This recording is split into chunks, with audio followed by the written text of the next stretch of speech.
Hello,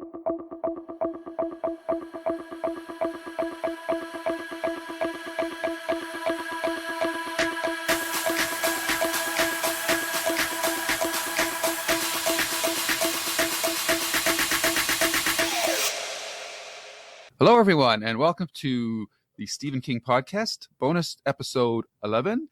And with me, I have today writer Bruce Solheim. Am I saying that last name correctly? Yes, you are. Thank you. Cool. All right. And Bruce has a very interesting background, which we'll get into. And he's also the author of Delves Deep. And he has a sequel coming out, sequel of Paranormal Adventures of Delves Deep. Is that correct? First book was called Timeless. Oh, sorry. No, that's okay. Timeless, a paranormal personal history. And the second one just came out, Timeless Deja Vu. Okay, very interesting. Yeah. So, Bruce, why don't you tell us about yourself, where you're based, and how you came to be? Sure. Yeah. I was born in Seattle and raised in Seattle, Washington. My parents were immigrants from Norway after World War II. And I went to school at University of Washington, dropped out, joined the Army, served 6 years in the U.S. Army, first as a jail guard, and then later as a helicopter pilot. I've also worked for Boeing as a contract administrator, and I've been finished my degree and got a PhD in history, taught part-time for many years, and finally got a full-time tenure position at Citrus College in Southern California, where I've been teaching for the last 21 years. Yeah, so that's kind of my background. I got 4 children, married, Right, very good. Yeah. So that sounds like a very interesting background. A lot of different experiences from going from the Army to becoming a teacher. Mm-hmm. And I'm curious, along that journey, where did the writing bug come from? Were you reading during those times as well? And what kind of stuff were you reading? Well, I started writing at age 8. I remember what I was doing. It was very simple, but I would write stories and illustrate them myself because I'm a frustrated comic book artist. So that's part of who I am, and that's why all my books have illustrations in them. Not by me, but by professional artists. Right. So I remember putting that together and showing it to my parents, and I think they knew pretty early on that I was a storyteller, that I was going to be a writer. So they got me a manual typewriter, an old Royal manual typewriter, and at age 10, I was typing my stories now, more sophisticated. And also typing letters from my father. That he was a carpenter and a contractor, and he couldn't write English very well, so he always had me do the writing. So that I had to step up my game to do a good job for my father. So I think they understood. I took typing classes in high school. I think I was one of the few boys in the class back in those days. It was mostly women that were taking the classes, but they understood that was going to be my bread and butter. So I think they knew before I really understood quite what was going on. I just knew I wanted to write stories. That's all. No, that's when it started. Yeah. Okay. And what kind of stories were you writing? I was writing kind of fantasy, science fiction, a lot of fiction stuff.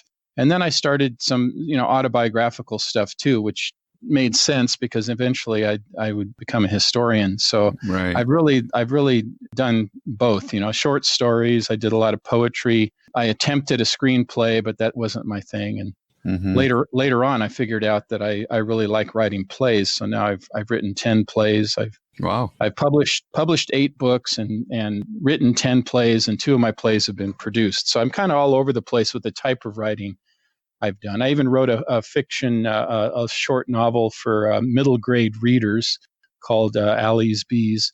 So that came out a couple of years ago. So it depends on what I feel and compelled to do. I don't sit down and say, okay, I would like to write a story about this. I have to write this story because I'm compelled to do so. Okay. I'm curious because we're of the same vintage, being born in the same year, sometimes somewhere in the middle of the previous century. And I'm just wondering your influences while you were writing. Were you an avid reader as well? Oh, yeah. Well, I did read a lot of comic books. So especially the Marvel's Golden Age, or Silver Age, whatever they call it in the 60s. Right. But also I love Mark Twain. And then as I got older, Kurt Vonnegut and Ray Bradbury, Theodore Sturgeon, his short stories. He wrote 2 of the most bizarre episodes of the original Star Trek. I really like him. So a lot of science fiction, fantasy writing. I like the practicality and the colloquialisms in Mark Twain. I could really relate to it as a young boy growing up. So anyway, those are the kind of the original, and the humor, of course, too. Right. And I try to, everything I do, even the most dramatic stuff, whether it's a play or a book, I try to make sure that there's a humorous side to it too, because life is not all tragedy. Right. Okay. So I'm very interested then. I don't, you mentioned one of your books was a children's book? Yes. For middle grade readers. Yeah. What were the other books? Well, of the 8 books I've published, 2 of them are the 2 last ones are the paranormal books. So that was a departure for me. I want to ask you about that. Yeah. So the other 5 books are pretty much traditional historic, history books, including what I call a history anti-textbook, because I got tired of the corporate type team of historian written history textbooks that I was using for many, many years. And so I finally just said, well, I'm going to write my own book, and I don't want it to be a textbook. I'm going to make it very personal. And I enlisted the help of Gary Dumm, who's a fine illustrator. He worked with Harvey Pekar and American Splendor and those kinds of projects, underground artist in the 70s. And he illustrated my anti-textbook for me, and then also the 2 timeless books. Some of the other things I did, like 2 books on women leaders. I'm kind of a crossover between international relations and history. A book about the Nordic region during the Cold War, a book on the Vietnam War, including my brother's personal perspectives and my memories of him being in Vietnam as a little brother. Okay. So those are the type of things I've done. I've been all over the place. More traditional, I guess, in a way, but still not traditional history, in that I was focusing on the personal narratives. Right.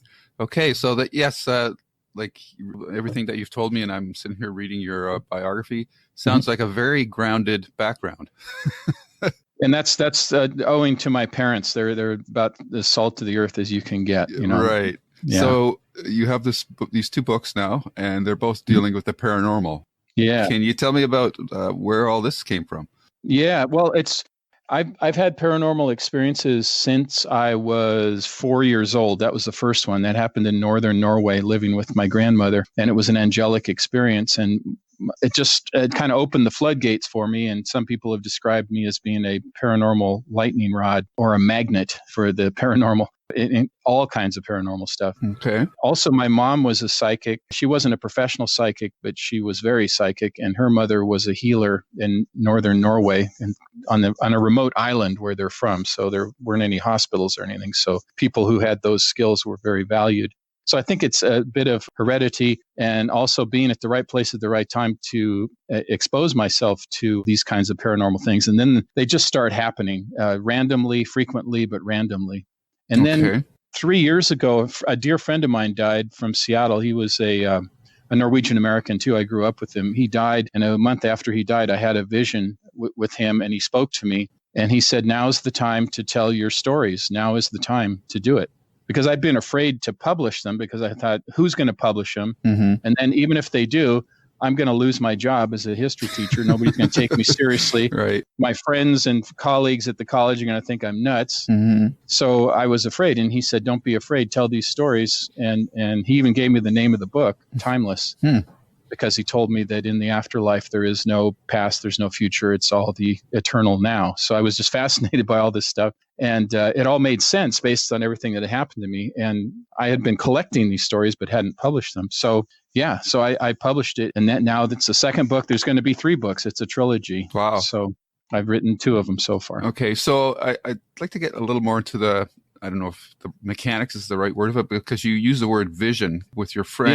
Yeah. How do you experience these events? Are you awake normally for these? Are you dreaming, or like, how does it work? It's a meditative state. And before I learned because I didn't know how to turn it off or turn it on and turn it off. Before, 3 years ago, when I started writing, compiling all these stories, I had to do some research and find out, how do you turn this on and turn it off? Because it had just been happening to me my whole life. So what happened with that is that I just got into a meditative state. I wasn't sleeping, but I was very relaxed. And that's when I saw him, vision. I mean, I actually saw him.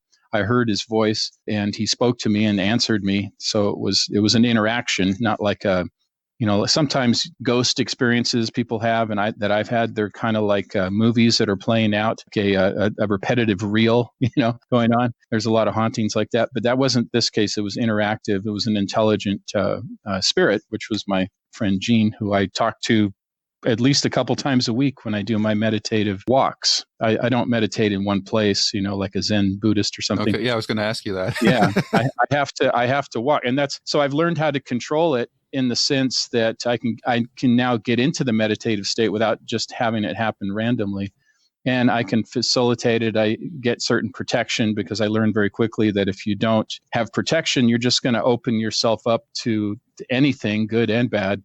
And that's not a productive thing to do. So you have to be very careful who you let into your psychic world. And that's how the process works. It's really just what I call walking meditation.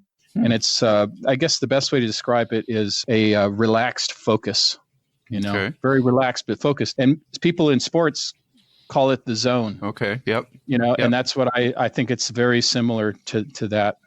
Very similar to that. Okay. So how has this ability that you have, like how does your wife and your kids or your colleagues, what's their reaction to it? Or have you kept this to yourself even from all of them until now? No, my wife, Ginger, she's very supportive of this kind of new part of me. Well, it's not a new part of me. It's just a more newly revealed part of me. I think she always knew, suspected or whatever. She's very supportive. She is a very practical minded person, not skeptical, but just, I'm going to have to see it myself. I believe you, but I haven't had these experiences. So she's very practical, which I think is good. I like to have skeptical or practical people around me. I can't be surrounded by psychic mediums 24/7. Otherwise, I'd probably go insane. So you got to have a grounding. Right. And my mom was lucky too, because my dad was very skeptical and didn't, I don't think he either didn't believe in that stuff or he didn't want to, because when my mom and I would do read cards for each other during camping trips and stuff for fun, we would have a pretty good hit rate, being accurate. And then my dad would tell us, he'd shut it down after a while. He'd say, okay, that's enough of that. That's ridiculous. Put that away. So then my mom would just wink at me, and I knew that she knew that, this was real stuff. And, you got to respect dad's wishes though. Right. So, and that's what I do. If people want to talk about it, I'll talk to them about it. If they don't, I'll switch the subject or whatever. I don't try to force this on anybody. So, and I enjoy talking to skeptics too. Sure. So, okay.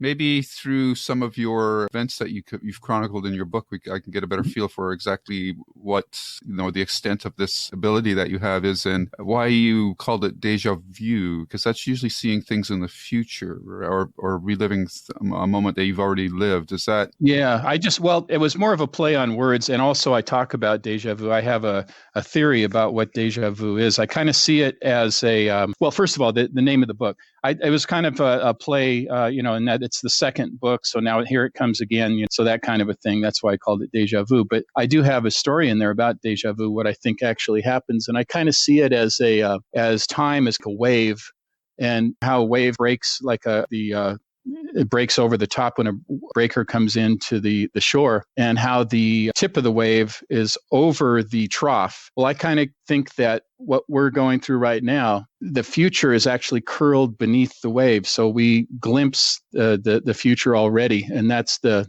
déjà vu. So when we actually experience it in the event horizon, we've already had a glimpse of it. And that's I picture it like a wave. And if you consider déjà vu as the inside part of the curl of the wave, that's the way I kind of envision it. Okay.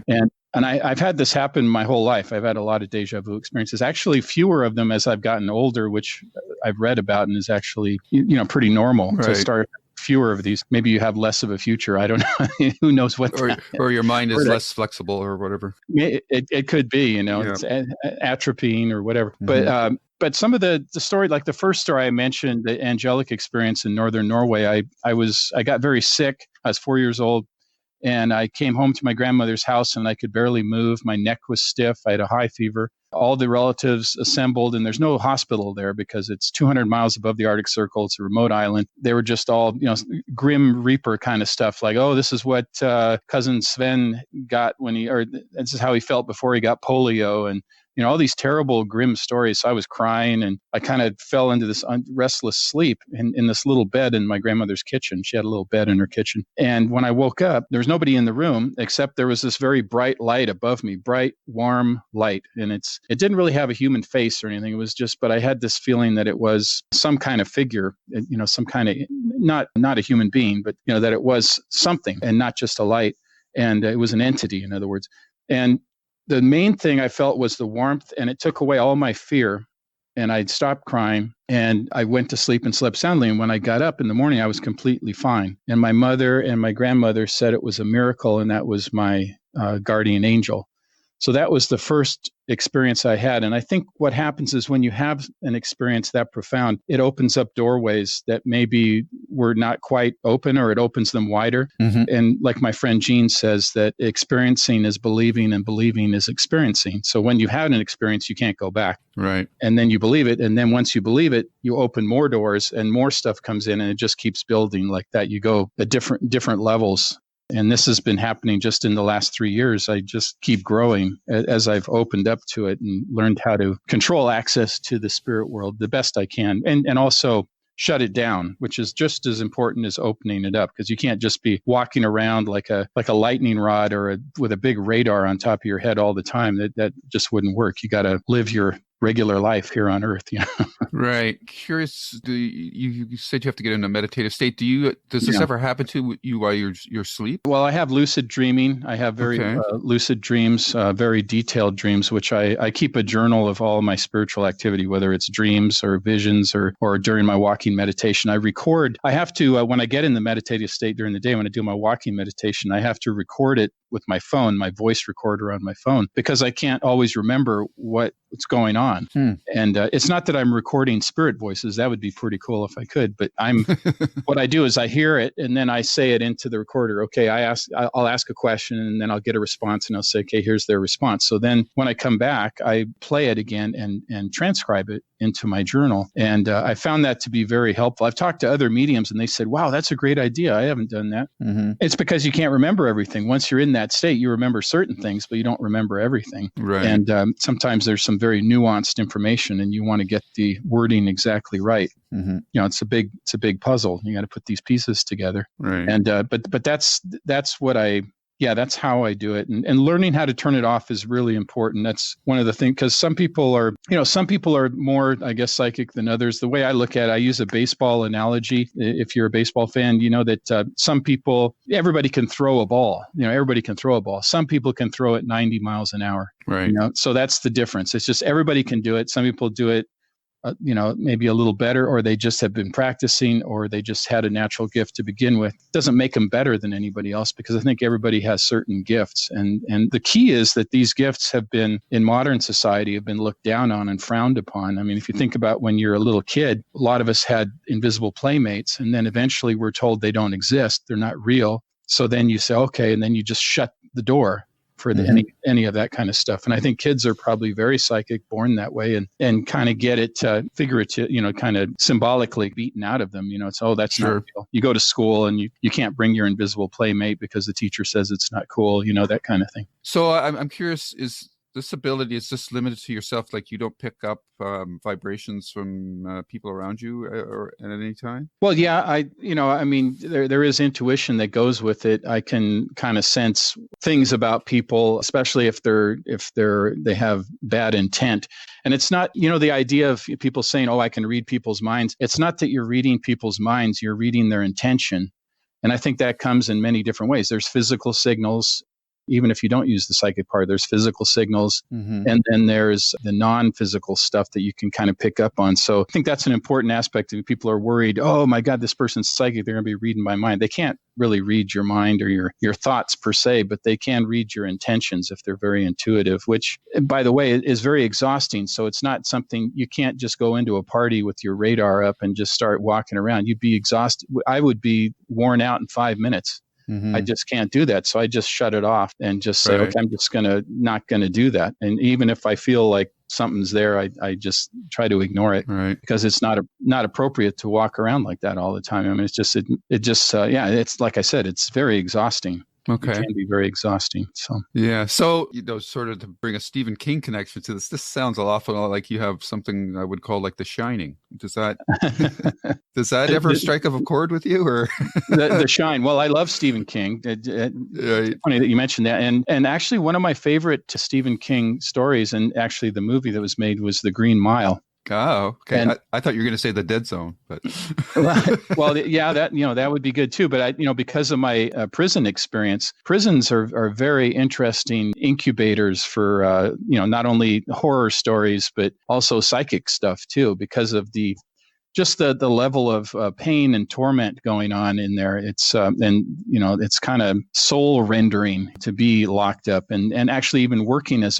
a prison guard, you actually have to get down and dirty with the prisoners in order to survive, and that was really difficult for me. I'm a very sensitive person, and I had to develop what I called a bubble to survive. I actually, as I get out of my car in the prison parking, I worked in both a military prison and a civilian maximum security state prison for a while. And I had to get in the bubble, like a force field around me, so I could just go in there and do my job. And even then, it was like a psychic assault every time. And prisons are, whether it's the sights, the sounds, the smells, the psychic assault. It's just on every sense. It's it's an assault on your senses.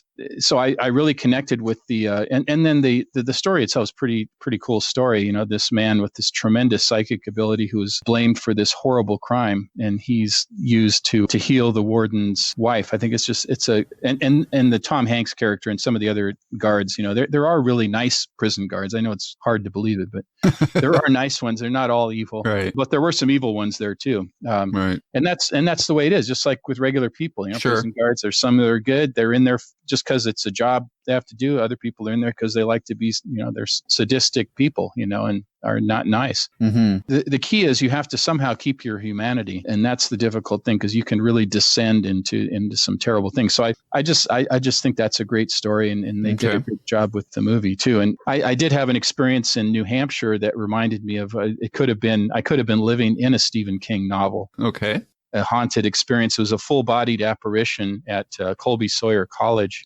If I have a moment, I'll tell you Sure. the story. Okay. I was on a job interview there, and I think it was 1997 at Colby Sawyer College, which is in New London, New Hampshire. And as soon as I got there, it was the spring, and the snow had just lifted, so all the trees were bereft of leaves, and it was just all the whitewashed buildings and fences, and so it just reminded me of a setting for a Stephen King novel. It was spooky before I even knew what was going on. Right. And then they took me. They said, I asked, where am I staying? The guy who picked me up at the where the bus dropped me off, he said, we're going to be staying in the old Academy building. And I said, what's the old Academy building? He says, it's right there. And there's like this little hill off to the left as we're moving into the town. And there were these scary, spooky, scraggly trees outside. And there was this bell tower in this old white building. I think it had been built in the early 1800s. It was the original site of the college, which was a women's college at the time. So they took me there, and it was, a big spooky door with creaky hinges and an old lock, an old skeleton key lock, creaky stairs going upstairs. And it was beautiful because it was well preserved. And the room I was going to stay in had beautiful antique furniture and windows and stuff. Right. And then I asked the guy, so where are the other people that are staying here? And he said, there are no other people staying here. And I said, what do you mean? He said, well, we sometimes put up professors or traveling people or whatever here because it still belongs to the college. And I said, okay. And he left. And long story short, it was a very long night. I had full auditory sound. I heard like chairs shuffling around and people's voices. I thought the guy had come back, and I went downstairs. There's nobody there. Wow. I heard old Victrola playing, just all these sounds. And I eventually just drifted off to sleep. Next morning, I walked out to get a cup of coffee, and I met a guy who was cleaning the streets there. Right. And he came up to me and said, you're not, in a typical New England accent, which I can't do. You're not from around here, are you? And I said, no. And it was like I was in the middle of a Stephen King novel. I'm telling you, this character. I said, okay. And he said, no, I'm not. I'm here for a job interview. And he said, where are you staying? And I said, I'm staying in the old Academy building. He looked at me and he said, did they tell you it's haunted? And I said, no, but I know it is now because I stayed there. He said, well, you did better than the last person. She didn't make it through the night. She she ran out onto the street screaming, and they had to come and get her and put her in a different place. Right. And I said, okay, well, maybe that'll help me with the job interview. Mm-hmm. The next night, I missed my bus because everything took too long. So I had to stay another night there. And I already knew this time that it was haunted. So right. I just barely made it the first night. And so the second night, all the same things happened again. The chairs moving, people's voices, women's voices, the old Victrola started up again. And then in the corner of my room, by the windows, a full-bodied apparition of a lady in dark dress, very Puritan looking, but very sour looking old lady. And she was just hovering there looking at me. And finally, I just said, I don't mean you any harm. I'll be gone in the morning. And I just pulled my covers over my head and I just kind of passed out. Well, the next morning I got up and looked around a little bit more, and there were portraits of some of the people that had founded the school. And there was the portrait of Susan Colby, and that was the lady. Oh, wow. And then I did some research when I got home, and I found out it was one of the most haunted places in New England, in that particular building. Now the city government took over and they remodeled it, made it into offices, but I've heard that it's still haunted. So, okay. Wow. Which would make sense. But anyway, that's my Stephen King connect, because I thought, man, that would have been a story for him, although, kind of mild maybe compared to some of his stories. But I have to ask, because like the previous person left in the middle of the night, why did you not leave?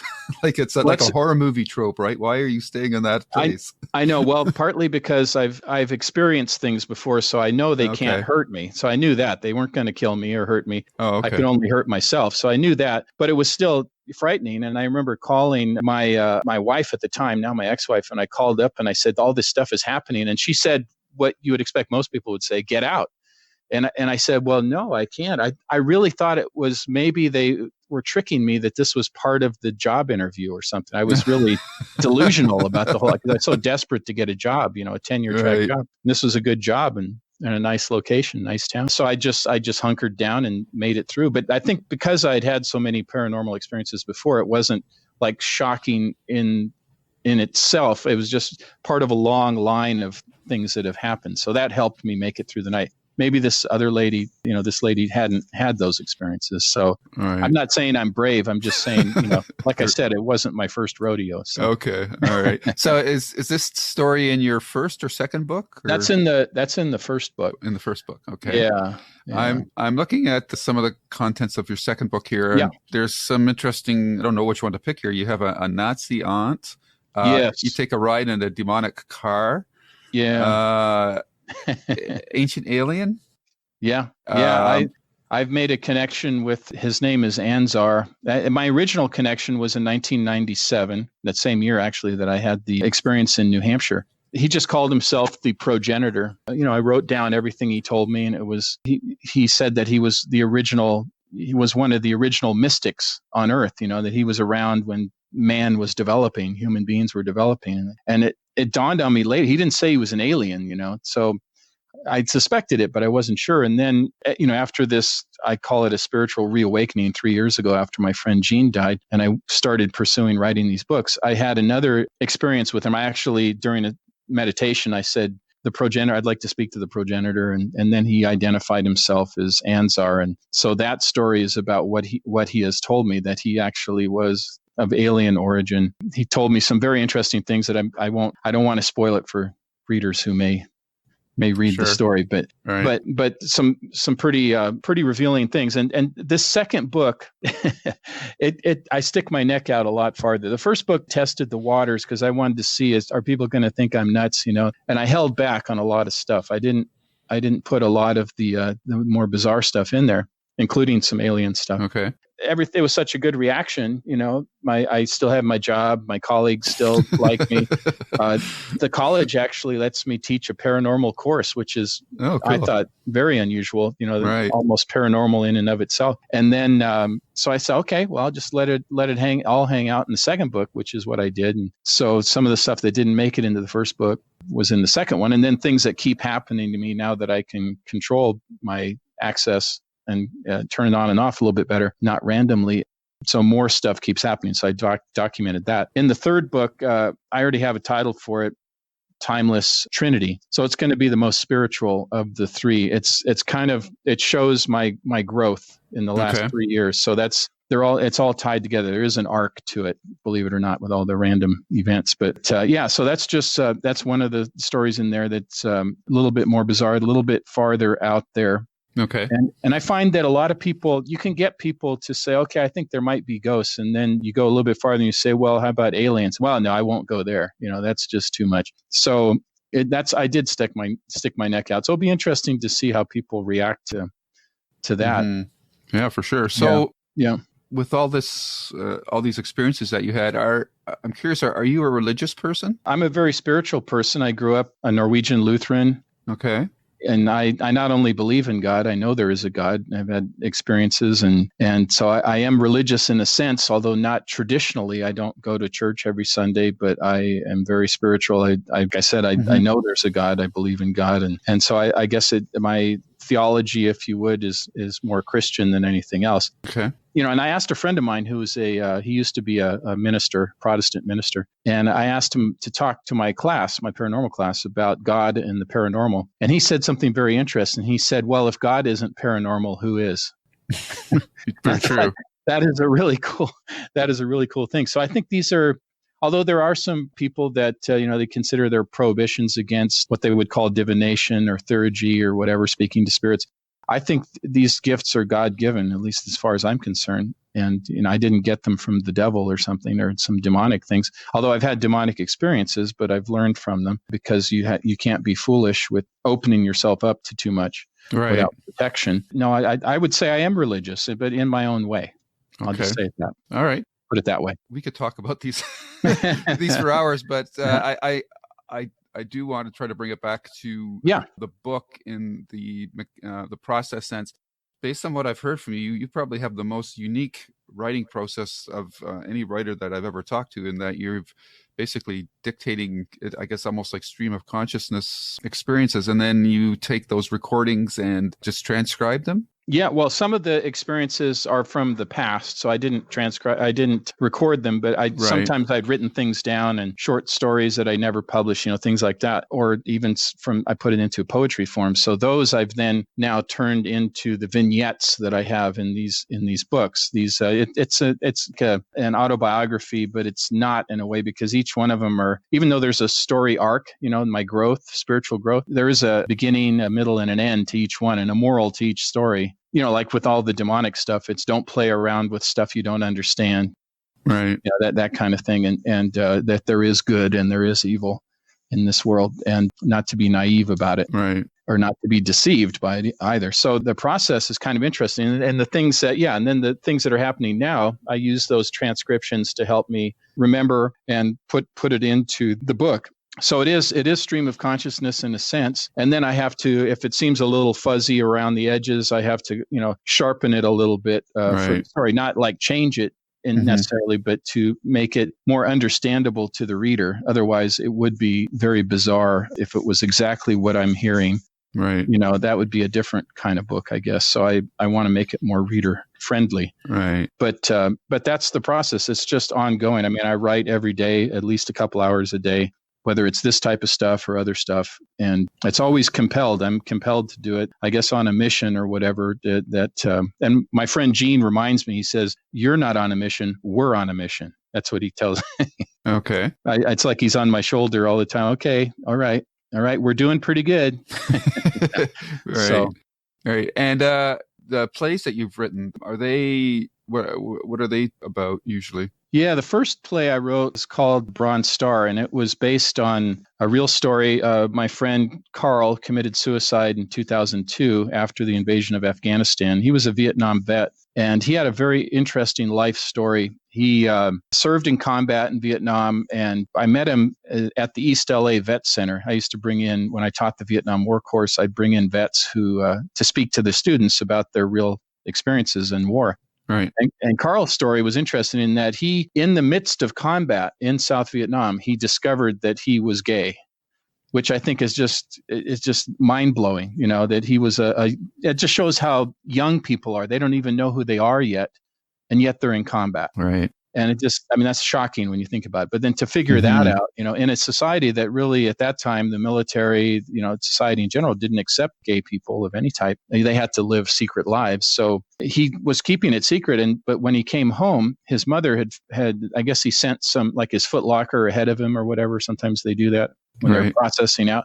And she opened up his Foot Locker and saw some of his personal letters and saw that he had a boyfriend or two and love letters. And she rejected him when he returned from Vietnam. She said, it would have been better had you died in Vietnam than to come home and we find out you're gay. Wow. So she basically rejected him. And of course, society rejected him for being gay and also rejected him for being a Vietnam vet. They were treated horribly after the war, and including my brother, who was treated very horribly. So I knew from his experience, but so I just couldn't figure out how to write the story. And I was going to do a traditional biographical book, historical book. And then I thought, it came to me in this vision, I'll say, of him being in Vietnam and realizing he's gay. That moment he realized it. And that was the initial scene in the play. And I said, this is a play. It's not a movie, it's a play. It's going to be a theatrical play. So that's when it started, the process. And I had to figure out how to write plays because I hadn't really done a complete play. So I got some mentors and they helped me and ended up getting produced in 2012 and ended up getting 2 awards from the Kennedy Center American College Theater Festival that year. And it got produced in LA, and now they're talking about producing it again in Los Angeles this year. Some producers approached me about it. So right out of the gate, but the way I look at it, I was compelled to write it, and even the format it was going to be. It's not like I sat down saying, I will tell Carl's story in a play format. It just came together that's what I had to do. And I couldn't stop until it was done. The second play that got produced was kind of a similar thing. It was my parents' story in Norway during the Nazi occupation. And it was a very compelling story as well. We had an uncle who was a war hero and an aunt who was a Gestapo agent. And she was a war criminal. So I had a war hero and a war criminal as my aunt and uncle. Wow. So that story had to be told, and that came in the form of a play. It got produced here in Los Angeles, and then the Norwegian government invited us to bring actors over to Norway and put it on there, which we did in 2016. Wow. So and then I've written 8 other plays that haven't gotten anywhere yet, but that's the way it is. They can't all be hits. There's misses too. Right. Although they could, somebody could dig them up and say, hey, we want to do that. So who knows? They're just sitting there waiting. And so I don't know I know my next project is actually a comic book, an actual comic book, because I've done a comic strip when I was in engineering school in Montana. I did a comic strip, and now I've revived the idea. That's from 1982. Actually, I was doing that comic strip in a school newspaper. I'm turning it into a comic book, and of course, using Gary Dumm to be the illustrator. Cool. Yeah, it's who knows what I'm going to do next? I don't, I didn't know I was going to write a children's book either. So it just comes to me, and that's what I have to do. Mm-hmm. So for writers out there, you just have to be true to yourself. A lot of people think, I got to write in this genre because that's how I can get published, and that's how I can do this and earn the living. And my theory is, you got to make a living, but you have to write what your heart tells you to do, what you're compelled to do, because then it'll be real and authentic, and that's when you're going to take the chances. And people get rewarded for taking chances. Not always, but oftentimes they do, because readers like that. They know they can spot a phony. Readers can spot a phony in a minute.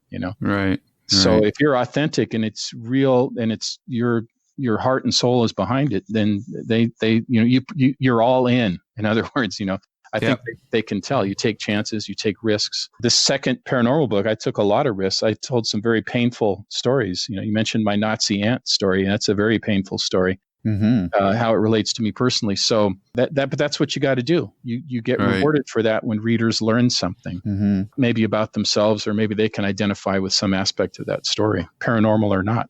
Right. Okay. So your books are available on Amazon? Yes, that's correct. Yeah. And you publish them from is it Books to Boots or? Yeah, the latest one is Boots to Books. To Books. Okay. Yeah, the idea of being military and then out of the military writing books. Very cool. Well, it's been a very interesting conversation.